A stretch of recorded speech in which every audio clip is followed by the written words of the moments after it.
जीवन हमें एक मौका देता है, इसलिए जब भी सही कॉलेज चुनने का समय आए तो सिर्फ मंगलायतन यूनिवर्सिटी आपके बेहतरीन भविष्य और सर्वांगीण विकास के।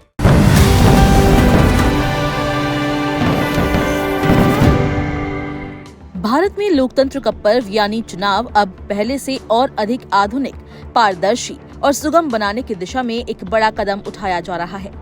चुनाव आयोग इस बार बिहार विधानसभा चुनाव में कई नए प्रयोग करने जा रहा है, जिनमें सबसे खास है भारत सीरीज मतदाता पहचान पत्र एपिक की शुरुआत। ये नया एपिक कार्ड सबसे पहले बिहार में जारी किया जाएगा और इसके बाद इसे पूरे देश में चरणबद्ध तरीके से लागू किया जाएगा। योजना ये है कि 2029 के लोकसभा चुनाव से पहले हर मतदाता के पास नया एपिक कार्ड हो। आयोग की मंशा है कि जैसे आधार कार्ड, पैन कार्ड या वाहन रजिस्ट्रेशन नंबर देश भर में एक समान होते हैं, उसी तरह हर भारतीय मतदाता को भी एक यूनिक और राष्ट्रीय पहचान वाला एपिक नंबर मिले।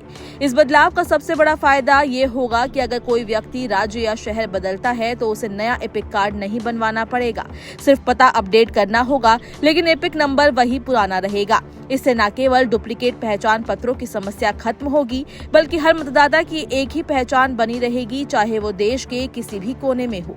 चुनाव आयोग का प्रयास है कि हर हाल में सितंबर के अंतिम सप्ताह से लेकर अक्टूबर के पहले सप्ताह तक सभी मतदाताओं को भारत सीरीज का नया एपिक नंबर उपलब्ध करा दिया जाए। इससे डुप्लीकेट एपिक नंबर की समस्या का समाधान हो जाएगा। चुनाव आयोग अब मतदाता सूची को अपडेट करने के लिए एक नई प्रणाली अपनाएगा। अब अगर किसी की मृत्यु हो जाती है तो उसका रिकॉर्ड सीधे भारत के पंजीयक जनरल RGI के डेटा से लिया जाएगा और सत्यापन के बाद उसका नाम सूची से हटा दिया जाएगा।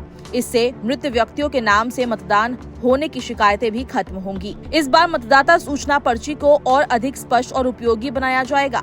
अब पर्ची पर मतदान केंद्र की क्रम संख्या और भाग संख्या को बड़े अक्षरों में दर्शाया जाएगा, ताकि मतदाता को समझने में कोई कठिनाई न हो। साथ ही एपिक कार्ड की आपूर्ति को तेज और समयबद्ध बनाने के लिए एक नई स्टैंडर्ड ऑपरेटिंग प्रोसीजर SOP लागू की गई है। नई प्रणाली के अंतर्गत एपिक के निर्माण से लेकर उसके डाक विभाग के माध्यम से मतदाता तक पहुंचने तक की हर प्रक्रिया की रियल टाइम ट्रैकिंग की जाएगी।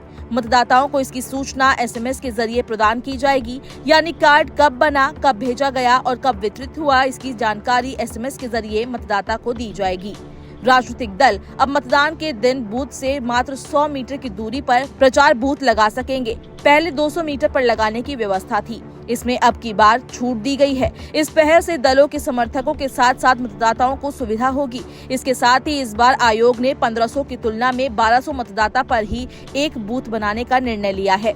इससे मतदान केंद्रों पर भीड़ कम होगी और मतदाता को लंबा इंतजार नहीं करना पड़ेगा। इसके साथ ही शहरी क्षेत्रों में जहां मतदान प्रतिशत अक्सर कम रहता है, आयोग ने अपार्टमेंट परिसरों और आवासीय कॉलोनियों के अंदर ही मतदान केंद्र बनाने की योजना बनाई है। इससे लोगों को दूर जाने की जरूरत नहीं होगी और मतदान में उनकी भागीदारी बढ़ेगी।